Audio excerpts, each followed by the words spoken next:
21세기 들어서 세상은 하루가 다르게 변화되고 있습니다. 이런 변화와 더불어서 자기 중심적인 가치, 자국 이익 중심의 가치들은 아마 이 지구상에 크고 작은 내전을 발생하게 만들고 테러가 있게 만들고 국가 간 다양한 전쟁들이 이 땅에 있는 것들을 우리는 볼 수 있습니다. 그래서 우리나라도 지금 작은 나라이지만 세계 곳곳에 평화유지군을 10곳 이상 보내고 있는 것을 보면 이 지구 안에는 크고 작은 많은 전쟁의 일들이 끊이지 않고 있다는 사실들을 부인할 수가 없습니다. 또한 눈에 보이는 전쟁도 매우 위중한 문제지만 보이지 않는 전쟁이라 일컬을 수 있는 외교의 전쟁, 그리고 기업 간의 전쟁, 정보의 전쟁, 문화의 전쟁, 그리고 관광도 전쟁이라고 표현하더라고요. 관광의 전쟁, 그리고 콘텐츠의 전쟁 등은 아마 이 지구상 안에 계속해서 있게 되는 보이지 않는 전쟁의 일들이 있다고 한 사실을 우리에게 말해주고 있습니다. 뿐만 아니라 2020년의 초반부에 발생했던, 아니 중국에서부터는 2019년에 발생했던 그 코로나 바이러스 19, 이것은 전 세계의 과학과 또 의술과 기술과 또 문명, 문화, 이 모든 것들을 마비시켜버리는 정말 엄청난 일을 발생시켜 버렸습니다. 뿐만 아니라 이것도 문제이지만, 눈에 보이지 않는 이 바이러스도 문제이지만, 이 바이러스로 말미암아 정말 보이지 아니하는 사람들의 마음이 허탈해지고 공허해지고, 그리고 사람들의 마음이 우울해지고 사람들의 마음이 의심과 경계가 심해지는 형상들도 코로나 바이러스 이후로 이 지구상 안에 있는 증세들이라고 이야기합니다. 그래서 우리나라에는 2030의 사람들이 자살을 많이 하는 자살률이 높아지고 있고, 또 일본에서도 마찬가지 코로나 바이러스 이후로 자살률이 증가하고 있다고 한 사실들은 사람들의 마음속에 있는 이 마음의 전쟁들이 지속적으로 끊임없이 일어나고 있다는 사실들을 대변해주고 있는 통계들이라고 할 수가 있을 것입니다. 그리스도인들은 세상 사람들 모두가 겪고 있는 이 전쟁 속에 또 한 가지 전쟁을 하고 있지 않습니까? 우리 일상 속에서 우리 마음 속에, 우리 정신 속에, 우리 영 속에, 우리 영혼 속에 영적인 전쟁까지 함께 치르게 되는 것이 그리스도인들인데, 이렇게 볼 때 세상을 살아가는 우리 모두가 세상이 우리들의 전쟁터이구나라는 사실을 부인할 수가 없는 것이죠. 아침에 눈 뜨는 순간부터 저녁에 잠자리 들 때까지, 아니 잠자리에 들어서도 우리는 여러 가지 욕망의 스트레스를 끌어내지 못함으로 말미암아 잠자리에서도 치열하게 싸울 때가 하루 이틀이 아닐 것입니다. 그런 것들을 보면 좀 우리는 매일매일, 아니 숨쉬는 모든 순간마다 하나님 앞에서 전쟁하고 있는 전사라고, 용사라고 해야 옳다는 말입니다.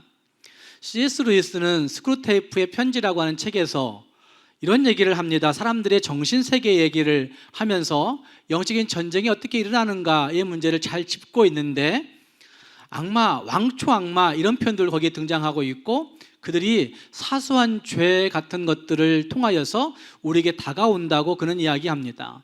그런데 깜짝 놀랄 만한 그 죄악들을, 사소한 죄가 다가오게 될 때 우리는 저지르고 만다고 이 C.S. 루이스는 이야기합니다.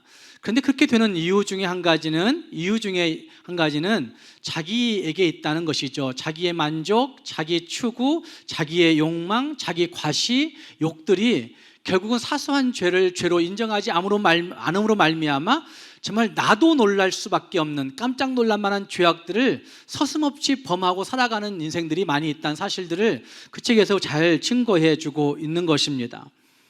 우리는 죄와의 싸움하면 크고 명백한 죄의 문제만을 이야기할 때가 있습니다.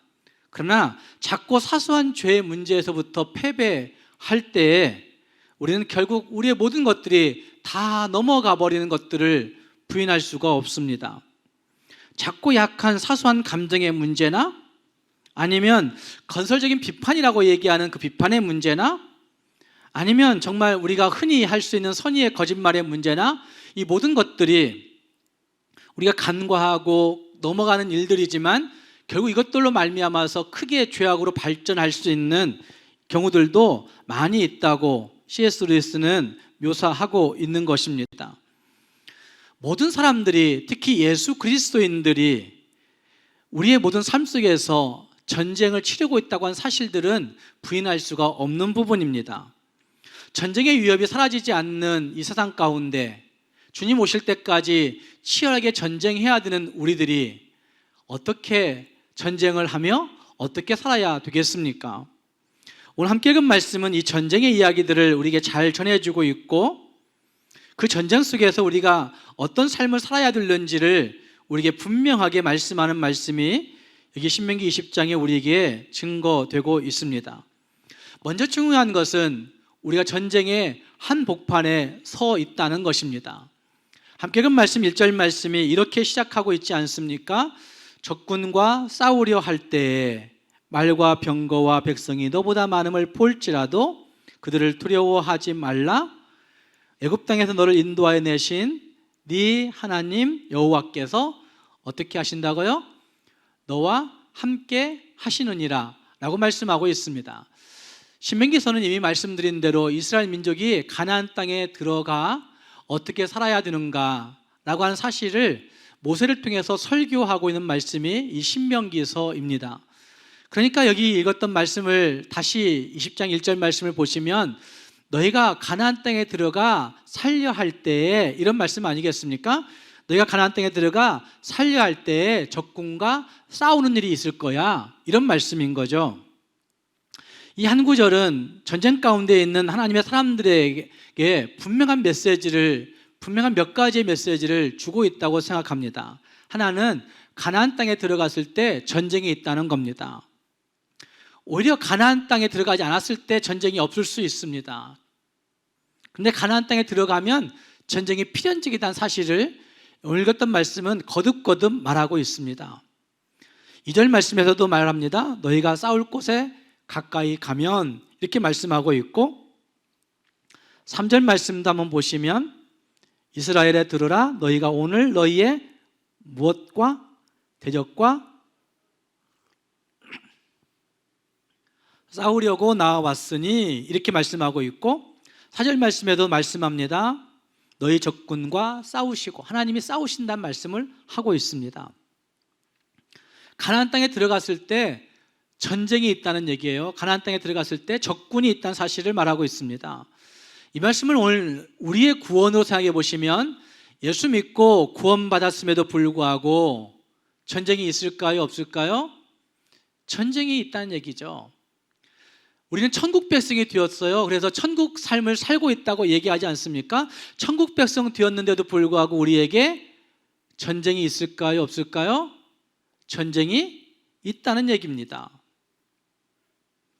어쩌면 예수 믿으면 다 끝이라 생각하지만, 예수 믿었는데도 불구하고 우리에게는 여전히 전쟁할 수밖에 없는 세상이, 여전히 전쟁할 수밖에 없는 세상이 있다는 사실을 우리에게 잘 말해주고 있다는 말입니다. 구원받으면 다 끝난 줄 알았잖아요. 구원받으면 다 구원받고 천국 백성 되고 진짜 축복의 형통의 길을 걸어가야 된다 생각하는데, 거기에 축복의 형통만 있는 것이 아니라 치열하게 적군과 싸워야 하는 일들이 남아있다고 하는 사실을 우리에게 잘 말해주고 있습니다. 또 한 가지 사실은 1절 말씀에 보면 많음을 볼지라도, 이런 말씀이 등장합니다. 말과 병거와 백성이 너보다 많음을 볼지라도 그들을 두려워하지 말라고 말씀하시는 두 번째 메시지인 거죠. 너희보다 힘이 셀지라도, 너희보다 능력이 강할지라도, 너희보다 높을지라도, 너희보다 권세가 있을지라도, 너희보다 모든 것이 지혜로울지라도, 너희보다 훨씬 더 모든 것이 뛰어나다 할지라도, 그러나 그것 때문에 두려워하지 말라고 말씀하신 메시지가 거기에 있습니다. 성경은 우리에게 거듭거듭 말씀하지 않습니까? 강함을 볼지라도 두려워하지 말라, 크다 할지라도 두려워하지 말라, 없을지라도 두려워하지 말라, 안 될 것 같다 보일지라도 두려워하지 말라고 말씀하시는 말씀이 성경에 우리에게 거듭거듭 말씀하시는 메시지입니다. 또 한 가지 메시지는 오늘 읽었던 말씀 1절 말씀을 통해서 볼 때 거기에는 이런 말씀이 등장합니다. 애굽 땅에서 너를 인도하여 내신 네 하나님 여호와께서 너와 함께 하시느니라. 너를 구원하신 하나님 여호와께서 너와 함께 하시느니라. 이것이 오늘 우리에게 전쟁 가운데 있는 우리들에게 주시는 메시지시죠. 로마서 8장 31절 말씀에도 사도 바울을 통해서 하나님은 이렇게 말씀하지 않습니까? 그런즉 이 일에 대하여 우리가 무슨 말하리요? 하나님이 우리를 위하시면 누가 우리를 대적하리요? 하나님이 우리를 위하시면 누가 우리를 대적하리요? 32절 말씀에 자기 아들을 아끼지 아니하시고 우리 모든 사람을 위하여 내어주신 이가 어찌 그 아들과 함께 모든 것을 우리에게 주시지 않겠느냐라고 말씀하신 말씀이 등장합니다. 하나님이 우리와 함께 하시면 누가 우리를 대적할 수 있겠습니까? 하나님이 우리와 함께 하시면 자기 아들을 내어주신 하나님께서 우리에게 또 다른 모든 것들을 주시지 아니하시겠느냐고 성경은 우리에게 묻고 있는 겁니다. 권하신 하나님이 자기 아들을 내어주신 하나님께서 오늘 지금 여기에 우리와 함께 하시겠다고 약속하시는 장면이 여기에 있습니다. 생각해 볼 문제가 한 가지 있습니다, 여러분. 지금 가나안 땅에 들어가야 하는 이스라엘 민족에게 적군은 누구일까요? 이스라엘 민족의 가나안 생활을 방해하는 진짜 방해의 요소는 과연 무엇일까요? 이스라엘 민족이 가나안 땅을 차지하고 가나안 땅에서 살아가야 하는 그 삶의 문제에 그들의 삶을 막아서는 것은 과연 무엇일까요? 아마 1차적으로는 그들에게 가나안의 7 족속이 가장 큰 적일 것입니다. 신명기서 7장에 말씀하시는 대로 그들에게 있는 헷 족속, 기르가스 족속, 아모스 족속, 가나안 족속, 브리스 족속, 히위 족속, 여부스 족속은 가나안의 7 족속이고 그들은 힘이 센 족속이라고 신명기 7장 1절 이하를 보면 나오고 있는데 그 7 족속이 그들에게는 1차적으로 큰 적이었을 겁니다. 뿐만 아니라 그 주변에 살고 있던 그 큰 나라들, 열강들도 이스라엘 민족들의 가나안 정착을 방해하는 요소였을 것임에 틀림이 없습니다. 그런데 우리가 여호수아서나 사사기서를 보시면 가나안 땅을 정복해가는 과정들을 보시면 실제 가나안에 살고 있는 7 족속 그들 때문에 그들이 가나안 생활에 방해가 됐던 것이 아니지 않습니까? 실제로 그들이 그 주변 열강들 때문에 가나안 땅을 차지하지 못했던 것이 아니지 않습니까? 그것은 외부적인 요소일 텐데 외부적인 요소보다는 내부적인 요소라고 얘기할 수 있는 마음의 열등감, 마음속의 패배의식, 마음속에 있는 자기들이 경험해 왔다라고 느끼는 그 과거의 경험들, 그것으로 말미암은 어떤 선입견들, 그것으로 말미암은 편견들, 그것으로 말미암은 비교의 의식들, 그것으로 말미암은 어떤 두려움들, 어떤 자만심들, 이쯤 하면 됐겠다 생각하는 교만심들, 이런 것들 때문에 그들은 여리고성을 이기고서도 아이성 같은 작은 성에서 패배했던 적도 있었고 가나안의 많은 그 7 족속들을 그들이 완전히 쫓아내지 못하는 요소가 거기에 있었습니다. 이 문제를 오늘 우리에게 적용해 보시면 예수 믿고 구원 얻어 천국 생활을 해야 하는 그 일에 진짜 방해의 요소는 과연 무엇입니까? 여러분의 신앙생활을 막는 그 적은 과연 누구라고 생각하십니까? 예수 모르는 사람들이, 예수 안 믿는 사람들이 지금 교회를 굉장히 욕하고 다가옵니다. 그 사람들이 우리의 적입니까? 그들은 복음을 전해야 할 복음 전도의 대상자들입니다. 우리의 적이 될 수가 없습니다. 진짜 우리의 신앙생활을 방해하는, 여러분의 신앙이 성숙하게 되는 일을 방해하는 요소는 과연 무엇일까? 점검해 볼 필요가 있는데 아마 그것의 가장 큰 문제는 이스라엘 민족이 경험했던 열등감이나 편견이나 선입견이나 두려움이나 자기만이 가지고 있는 어떤 비교의식이나 판단들이 결국 우리의 마음의 가치들이 우리의 신앙생활을 방해할 때가 있다는 말입니다. 우리는 사실로 받아들이지 못하는 두려움의 감정들을 모두가 다 가지고 있습니다. 그래서 사람들이 느끼는 두려움의 문제는 실체의 문제가 아니라 영적인 문제, 정신적인 문제라고 많은 학자들이 다 이야기합니다. 김관옥이라고 하는 정신과 가정의학과 의사가 쓴 책을 보면 아프지 않았으면 좋겠습니다라는 책에 보면 이런 대목이 있어요. 기쁨을 쪼개면, 기쁨을 나누면 그것이 질투가 되고 그것이 미움도 되고 그것이 시기도 된다고 이렇게 얘기해요. 기쁨은 좋은 감정이에요. 기쁨은 행복한 감정이에요. 기쁨은 축복임에 틀림이 없습니다. 그런데 기쁨을 분석하는 이들이 있어요. 이 기쁨이 왜 왔을까? 이 기쁨이 무엇일까? 이 기쁨의 증상은 뭐야? 이렇게 분석하는 사람들이 있어요. 그 기쁨의 이면을 자꾸 해석하려고 생각하는 사람들이 있어요. 그런데 그 기쁨을 해석하다 보면 자기도 모르는 사이에 기쁨 때문에 누군가를 질투하게 돼요. 그 기쁨의 유발자인 그 사람을 질투하게 되고 기쁨 때문에 형성된 어떤 분위기를 미워하게 되고 시기하게 되고 하는 일들도 생기게 된다는 말입니다. 우리는 실체를 실체로 보지 않으려고 하는 고집스러운 모습들이 우리 모두에게 있습니다. 그래서 자기 자신이 소설을 쓰고 있는 거죠. 어떤 일이 실제로 어렵고 힘든 것보다는 두려움에 사로잡히기 때문에 그 상황이 더욱더 힘들게 되고 곤란하게 되고 어려워질 수가 있습니다.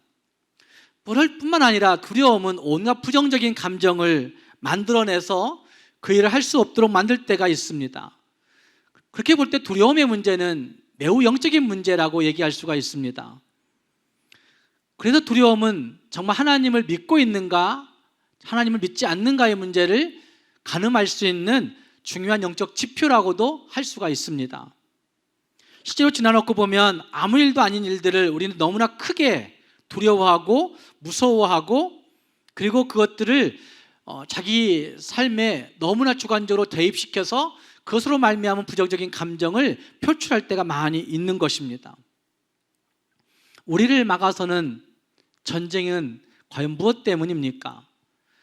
내 삶에서 수도 없이 해야만 하는 전쟁은 과연 누가 적입니까?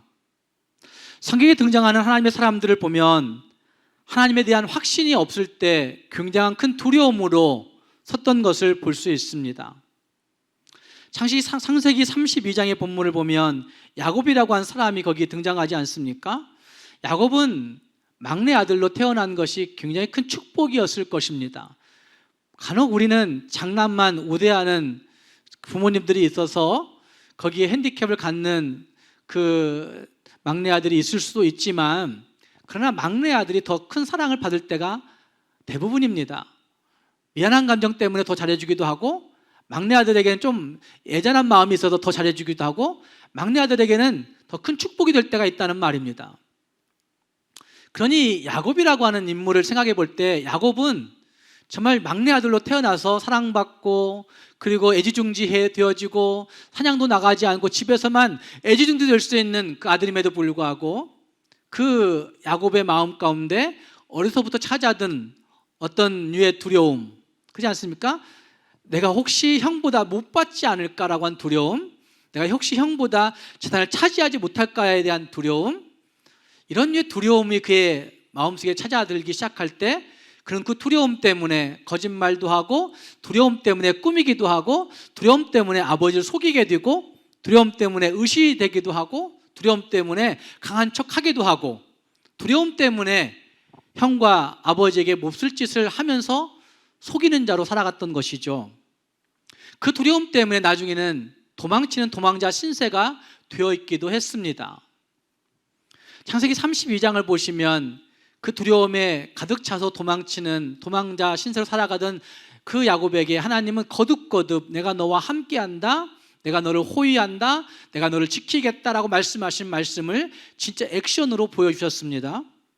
그래서 그가 베들로 올라가려고 할 때, 형과 화해하러 올라가려고 할 때 하나님은 그를 호위해 주셨습니다. 그래서 창세기 32장 그 앞부분 1절과 2절을 보면 하나님의 천사들이 그를 호위했다고 말씀합니다. 그래서 거기에 이 야곱이 마하나임이다라고 외칠 정도로 하나님의 군대가 나를, 마하나임은 하나님의 군대거든요. 천군 만만의 군사들이 나를 호위한다라고 생각하면서 걷게 되었습니다. 이 정도면 확신이 있어야 될 텐데 확신이 있었을까요? 없었을까요? 하나님의 군대가 나를 호위한다고 하면, 하나님의 나의 군대가 마하나임으로 나와 함께함을 느꼈다고 한다면 자신 있게 모든 일들을 해야 될 텐데 그래도 그 마음속에 있는 두려움은 없앨 수가 없었습니다. 그래서 창세기 32장 후반부를 보면 그 마음이 편하지 못해서 결국은 형 에서에게 자기가 이제까지 가지고 왔던 그 가축들을 먼저 보냅니다. 혹시 형이 이 가축들을 보면서 나를 용서하지 않을까, 이런 꼼수를 부려본 거죠. 그리고 가축을 보내고도 마음이 편하지 못하자 그는 자기 아내와 자녀들을 먼저 형에게 보냅니다. 그리고 자기는 혼자 그곳에 남아서 밤새도록 씨름했던 일들이 벌어지는 것이죠. 머리로는 하나님을 분명히 믿고 있지만, 머리로는 하나님을 분명히 확신하고 있지만, 하나님이 고향으로 올라가라 말씀하신 그 말씀도 신뢰하고 있지만, 그럼에도 불구하고 하나님이 나와 함께 하신다, 하나님이 나를 보호하신다 라고 하는 사실은 정말 실제적으로 믿지 못하는 두려움 가운데 있는 모습이 그 야곱의 인생 가운데 있다는 말이죠. 야곱이 두려워한 이유는 하나님에 대한 확신이 분명해지지 않았기 때문이라고 할 수가 있을 것입니다. 하나님은 두려움의 상황에 처한 성도들에게, 하나님의 사람들에게 거듭 말씀하십니다. 내가 너와 함께한다. 내가 너와 함께한다 말씀하십니다. 우리가 두려워하지 않아도 될 근거는 하나님이 함께하심 때문에 라고 말씀할 수가 있습니다. 여러 가지 불치병들이 지금 이 시대에도 있습니다. 그것으로 말미암아 우리는 굉장히 큰 두려움 가운데 빠질 때가 있습니다. 잘 나가는 사업들이 실패할 때, 어쩌면 퇴직하고 난 다음에, 어쩌면 직장에서 괜히 쫓겨났을 때 우리의 자존감들이 무너지고 힘들어질 때가 있습니다. 두려움이 다가옵니다. 그래서 생명도 그냥 버리고 싶은 마음이 들 때도 사람들에게 종종 있다고 이야기합니다. 그러나 하나님께서는 우리에게 여전히 두려워하지 말라고 말씀하십니다. 환경이나 상황을 보지 말고 그들이 많을지라도 이렇게 말씀하시면서 두려워하지 말라고 말씀하십니다. 고통을 겪으면 하나님이 보이지 않습니다. 고통이 크게 보이면 하나님이 보이지 않습니다. 아픔을 느끼고 슬픔을 느끼고 이것을 크게 부각시키면 하나님을 인식하지 못하는 경우들도 많이 있습니다. 하나님이 멀리 계시는 것 같고 하나님이 함께 하시지 않는 것 같이 느껴진다는 말입니다. 사랑하는 여러분, 예수 믿었어도 싸움은 불가피한 것 같습니다. 싸움이 없는 삶이 아니라 하나님 이 고통 내게서 벗어나게 해주십시오가 아니라, 하나님 이 싸움 하지 않게 해주십시오가 아니라, 하나님이 내가 너를 굳세게 해줄 거야, 내가 너를 도와줄 거야, 참으로 의로운 오른손으로 너를 붙들어 줄 거야 라고 말씀하시는 그 말씀을 신뢰하면서 하나님의 함께 하심을 의지하고 바라보며 적군을 향하여 싸워 나갈 수 있는 우리 모두가 될 수 있기를 주님의 이름으로 축복합니다. 또 한 가지는 온전한 신뢰와 순종의 승리가 달려 있다는 것입니다. 함께 읽은 말씀에 이런 말씀도 있습니다. 싸울 곳에 가까이 가면, 그 다음 말씀을 연결해서 읽어보시면 3절 말씀에 두려워하지 말며 겁내지 말며 두려워하지 말며 떨지 말며 그로 말미암아 놀라지 말라고 말씀합니다. 이 말씀은 온전한 신뢰를 명하시고 계신 것입니다. 싸울 곳에 가까이 가면 이란 말씀, 적군이 있다는 것도 알아요. 우리의 믿음이 말씀을 보면서 그래 영적인 전쟁이 우리에게 있어 라고 인식해요. 그럼에도 불구하고 싸울 곳에 닥쳐지면 우리는 겁낼 수밖에 없는 거죠. 그래서 하나님께서 말씀하십니다. 겁내지 말며 놀라지 말며 두려워 말며 떨지 말며 그리고 놀라지 말라고 말씀하십니다. 그리고 전쟁에 공동체 전체가 참여하는 일이긴 하지만 하나님은 개인적인 입장과 권익에 대해서도 존중해 주고 있는 말씀들이 그 다음 말씀에 등장합니다. 5절 말씀을 보시면 개인이 새로운 집을 건축했을 때 그 다음 말씀에 포도원을 만들고 결실을 앞둔 사람의 일을 예를 들어서 약혼하고 아직 결혼하지 아니한 사람의 경우를 들어서 모두 개인의 입장을 따라서 배려하고 그들을 존중해 주라고 말씀하시는 말씀이 여기에 등장합니다. 믿음 가졌다고 해서 획일적인 강요로, 획일적인 모습으로 이것들을 이야기하지 말라고 말씀하고 있는 것입니다. 우리는 획일적인 잣대를 가지고 사람들을 재고 적용시킴으로 말미암아 판단하고 비교하는 일들이 우리에게 너무나 많습니다. 그러나 하나님은 그렇게 말씀하지 않는다는 말입니다. 우리 모두가 서로를 배려하는 모습, 서로를 존중하는 모습, 이것이 전쟁하는 용사들에게 꼭 필요하다는 사실을 말씀하고 있는 것이죠. 그리고 또 한 가지는 16절 말씀부터 18절 말씀에서 공동체 바깥의 이야기들, 가나안 족속에 대해서는 살려두지 말라고 말씀하십니다. 하나도 살리지 말라, 명령하신 대로 하라, 이렇게 말씀하시는 말씀이 등장합니다. 이것은 가나안 족속들을 향해서 전쟁할 때에 이런저런 구실들을 붙여서 그것들을 용납하지 말라고 말씀하시는 말씀이라 할 수 있습니다. 악한 세상이 우리를 유혹하고 넘어뜨리려 올 때에 우리는 거기에 대해서 단호하게 아니다 말할 수 있어야 되는 것이고, 그것들을 전쟁 중에 용납하지 말라고 말씀하고 있는 것입니다. 사랑하는 여러분, 우리 일상에서 일어나는 많은 전쟁들이 분명히 있습니다. 그 전쟁에서의 승리와 패배는 얼마나 하나님을 신뢰하고 순종하느냐에 달려 있습니다. 하나님을 신뢰하지 아니할 때 가장 먼저 우리들의 마음속에서 그 전쟁은 패한 전쟁이 되고 말 것입니다. 하나님을 신뢰하지 아니할 때 우리는 여러 가지 복잡한 계산법들이 우리에게 다가와서 다양한 좋지 못한 감정에 휩싸이게 될 것입니다. 하나님을 신뢰하지 아니할 때 우리에게 찾아든 그 복잡한 감정들은 부정적인 감정으로 발전될 것이고, 부정적인 감정들은 결국은 죄라고 얘기할 수 있는 일들을 우리는 흔히 얘기하죠. 감정이나 마음은 죄가 아니라고 얘기하죠. 그래서 꽁꽁 숨겨두면 그 누구도 모르는 죄라고 얘기할 때가 있는 거죠. 그러나 복잡하고 부정적인 감정이 발현되기 시작하면 그것이 많은 죄들을 유발시켜 드러나게 된다는 말입니다. 결국 하나님을 신뢰하지 아니할 때 우리는 죄 가운데 빠지게 될 수 있는 가능성들이 많이 있다는 말입니다. 그러나 하나님을 신뢰할 때, 그분을 의지하고 그분께 맡길 때 어쩌면 그분이 행하시는 구원을 볼 수 있고 그분이 이루시는 그 놀라우신 능력을 소유할 수 있게 되는 것입니다. 사랑하는 성도 여러분, 우리가 지금 살아가야 하는 세상은 우리들의 전쟁터입니다. 우리는 우리의 행복을 위해서 열심히 살고 있다 말하지만 행복을 위해서, 믿음 지키기 위해서 싸워야 하는 전쟁터라는 말입니다. 그래서 우리의 마음과 물질과 직업과 가정과 관계와 자녀 양육과 인격과 성품과 신앙, 그 어느 것 하나도 성숙해지기 위해서는 전쟁하지 않을 수가 없다는 사실들을 볼 수가 있습니다. 풍성해지기 위해서는 전쟁하지 않고 그냥 얻어지는 것은 없다는 말입니다. 이런 전쟁들 앞에서 하나님을 신뢰할 수 있기를 바랍니다. 내가 너와 함께한다, 내가 너를 참으로 의로운 오른손으로 붙든다, 내가 너를 도와줄 것이다 말씀하시는 그 말씀을 신뢰하면서 의지하여 순종함으로 말미암아 진짜 큰 승리를 맛보고 은혜의 형통을 맛볼 수 있는 우리 모두가 될 수 있기를 주님의 이름으로 축복합니다. 기도하겠습니다.